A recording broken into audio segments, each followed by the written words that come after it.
우리나라 대표 민요가 아리랑입니다. 우리 민족의 정서와 한을 담고 있는 노래입니다. 각 지방마다 다양한 아리랑이 구전되어 오고 있지만 가장 기본적인 아리랑은 우리 모두가 잘 알고 있습니다. 아리랑 아리랑 아라리요, 아리랑 고개를 넘어간다. 나를 버리고 가시는 님은 십리도 못 가서 발병 난다.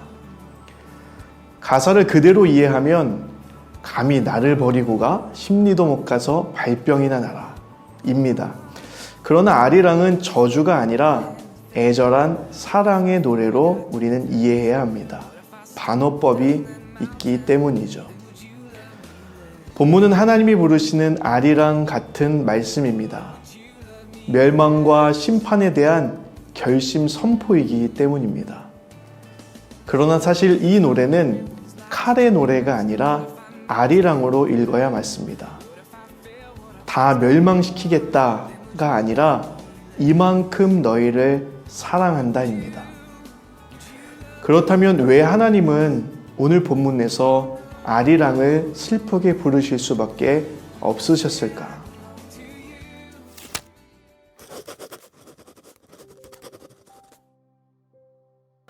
먼저 오늘 말씀 2절에 보면 하나님의 아들들, 사람의 딸들이라는 표현이 나옵니다. 성별을 의미하는 것이 아니라 하나님의 백성과 세상 사람들을 비유로 표현한 것입니다. 하나님의 사람들이 세상 사람들의 아름다움과 성적 유혹을 받고 자신들이 좋아하는 모든 대상을 아내 또는 남편으로 삼았다는 것입니다. 자기들이 좋아하는 모든.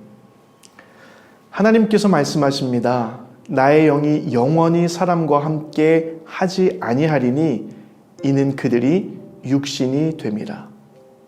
인간의 영적인 죽음을 말씀하십니다.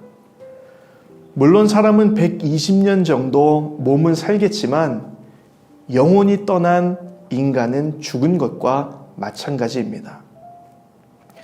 언젠가 말씀드린 적이 있는데 아프리카 초원에 사는 스프링복이라는 사슴 비슷한 초식동물이 있습니다.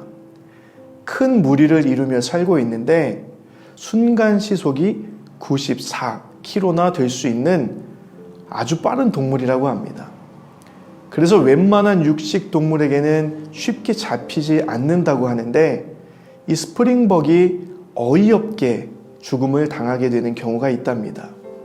바로 욕심 때문인데 자신의 욕심 때문에 옆에 있는 개체가 저 앞에 있는 풀을 먼저 먹으려고 뛰어가면 서로 뛰기 시작하면서 어느새 방향 없이 달리게 되고 절벽이나 강을 만나면 그대로 몰살을 한다는 것입니다.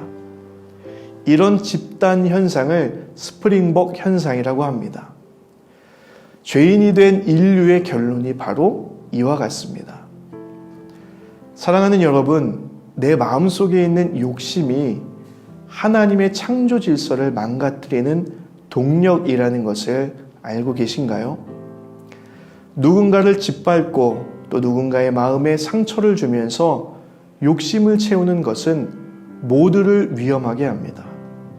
나의 탐욕과 내 마음대로 살고 싶은 욕망을 절제하고 예수님을 닮아 내 자아가 죽음으로 나도 죽음의 질주를 멈추고 다른 사람도 구하는 저와 여러분 되기를 축복합니다.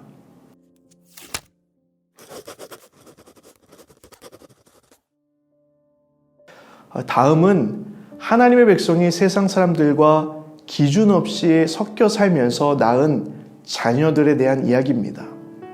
4절에 보면 네피림이 있었다라는 말씀이 나옵니다. 정확한 의미는 알 수 없지만 비정상적인 모습을 갖고 태어난 사람들이라고 이해할 수 있습니다. 무분별한 성적 문란함의 결과인데 그 외에도 용사들이 태어났다고 합니다. 용사는 어떤 사람입니까? 싸우는 사람입니다. 누군가를 죽이는 것을 목표로 하는 사람들. 더 잔인해지고 더 자신의 욕심을 채우는 살인이 비일비재하게 일어났다는 말입니다. 뿐만 아니라 그들은 고대 명성 있는 사람들이었습니다. 즉 당시 유명한 사람들에게 인기가 있고 높임을 받는 사람들이었습니다. 자신의 이름을 널리 알리는 사람들. 그 사회에서 성공이란 누군가를 죽임으로 얻는 유명함이었습니다. 창조주 하나님을 드러내는 일은 고사하고 자신 스스로의 위대함을 증명해서 자신의 이름을 드러내기 시작했다는 겁니다. 세상과 또 타협 속에 만들어진 비정상적인 사람의 모습입니다. 예수님께서 세상의 어그러짐을 바로잡기 위해 가르쳐 주신 기도, 주기도문의 첫 소절이 생각납니다. 그러므로 너희는 이렇게 기도하라. 하늘에 계신 우리 아버지여, 이름이 거룩히 여김을 받으시오며 나라가 임하시오며 뜻이 하늘에서 이루어진 것 같이 땅에서도 이루어지이다. 스스로의 이름을 드러내지 않고 하나님 아버지의 이름을 드러내는 삶과 기도, 저와 여러분의 삶과 기도가 되기를 소망합니다.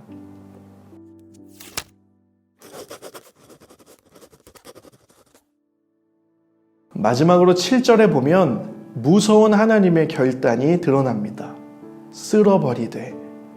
사람으로부터 가축과 기는 것, 그리고 공중의 새까지 사람의 죄 때문에 이 세상 만물을 쓸어버리시겠다는 겁니다.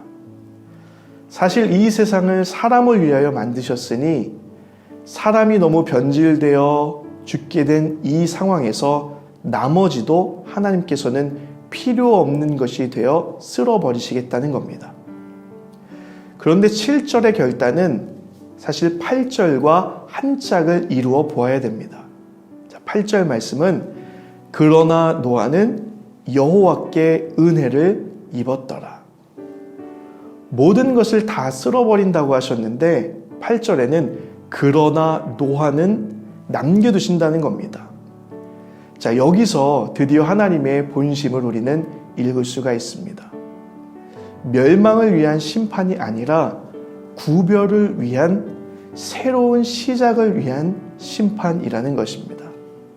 심판 자체가 목적이 아니라 구원과 보전함이 목적입니다.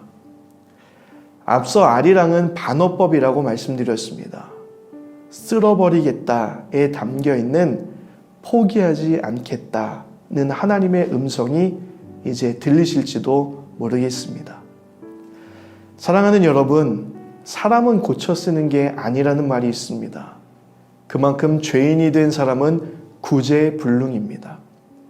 그런 인류와 세상에 하나님의 아리랑이 들려옵니다. 과연 저와 여러분은 심판의 대상이 될 것인가? 아니면 구원의 대상이 될 것인가? 궁금해집니다. 오늘은 왜 하나님께서 심판하실 수밖에 없었는지, 얼마나 인류가 타락했는지 살펴보았습니다. 이 일이 반복되지 않기를 바라면서 오늘도 우리 삶을 말씀이라는 기둥에 묶고 죄의 물결에 휩쓸리지 않는 하루가 되기를 예수님의 이름으로 간절히 축원합니다.